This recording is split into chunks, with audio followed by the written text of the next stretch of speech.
स्वामी प्रसाद मौर्य जी सठिया गए हैं, उनकी बुद्धि का विनाश हो चुका है, उनके पास कोई बुद्धि नाम की चीज़ नहीं रह गई है। उनको शास्त्रों का अध्ययन करना चाहिए, उनको पुराणों का अध्ययन करना चाहिए।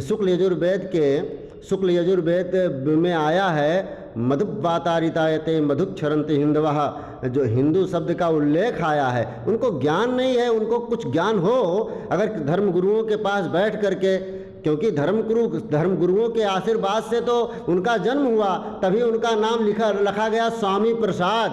स्वामी प्रसाद मौर्य जो है, स्वामी जी के आशीर्वाद से ही उनकी उत्पत्ति हुई है, संतों के आशीर्वाद से ही उनका जन्म हुआ है। उसके बाद में वो जो है वो कह रहे हैं कोई हिंदू धर्म ही नहीं है, हैं? वो हिंदू हैं कि नहीं, वो हिंदू हैं कि नहीं, पहले इसका प्रमाण पत्र दे दे। वो लिखते क्या हैं अपने नाम के आगे? क्या उनके पूर्वज हिंदू थे कि नहीं थे? उनके पिताजी के पिताजी क्या थे? क्या उनके यहाँ अन्य कार्यक्रम 16 संस्कारों में कोई संस्कार नहीं किया जाता? ये पहले प्रमाणित कर दें स्वामी प्रसाद मौर्य, तो मान लिया जाएगा कि हिंदू धर्म कोई धर्म नहीं है। हिंदू राष्ट्र की बात करने वाला कि राष्ट्रद्रोह है, इसी तरह सिख कर सकता है, बौद्ध कर सकता है, देशद्रोही कह रहे हैं। क्या या ऐसा बयान देना, क्या स्वामी प्रसाद के ऊपर कार्रवाई नहीं होनी चाहिए? होनी चाहिए। क्या राष्ट्र की बात करने वाला, हिंदू धर्म की बात करने वाला देशद्रोही हो गया है? अगर देशद्रोही हो गया है तो सबसे पहला देशद्रोही जो है स्वामी प्रसाद मौर्य हैं। स्वामी प्रसाद मौर्य किसी धर्म पर, किसी जो है व्यक्तिगत किसी के साधु संत पर, किसी धर्म पर, साधु संतों पर अगर इस देश में रहते हैं तो इस देश के गंगा यमुनी तक, सबसे पहली बात तो ये है कि जिस पार्टी में है, श्री समाजवादी पार्टी में रह करके हैं, और वो भगवान श्री कृष्ण ने सबको अपनाया।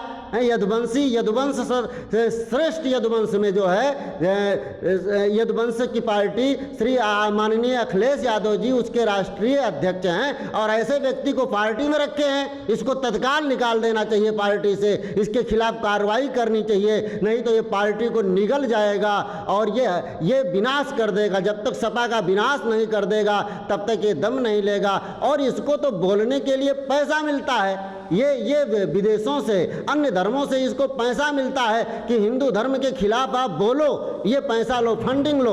और सबसे बड़ी बात तो ये है कि यह जो है राजनीति में तो सफल नहीं है। राजनीति में का हारा हुआ व्यक्ति है, जो हारा हुआ खिलाड़ी है, वो कहेगा और क्या है? उसके लिए और कोई रास्ता नहीं बचा है।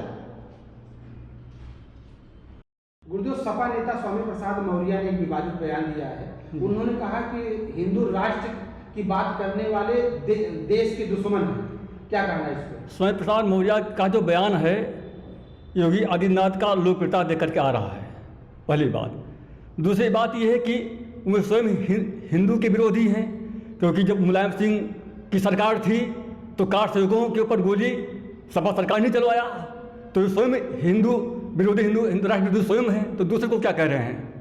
दूसरी बात, मौर्य प्रसाद बोलते हैं कि उत्तरांचल में जो बद्रीनारायण का जो स्थान है, वहाँ पर पहले बौद्ध मंदिर था, बौद्ध मंदिर को तोड़ करके मंदिर बनाया गया है।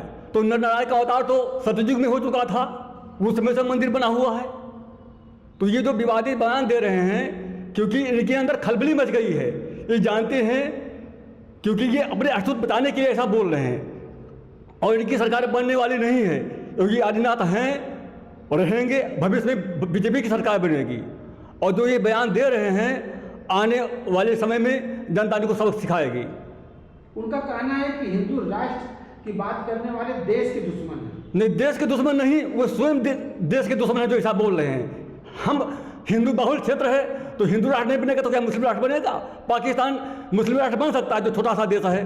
बांग्लादेश बन सकता है, ईरान बन सकता है, तो क्या भारत हिंदू राष्ट्र नहीं बन सकता? तो हमारा पूरा अधिकार है, जन्मसिद्ध अधिकार है।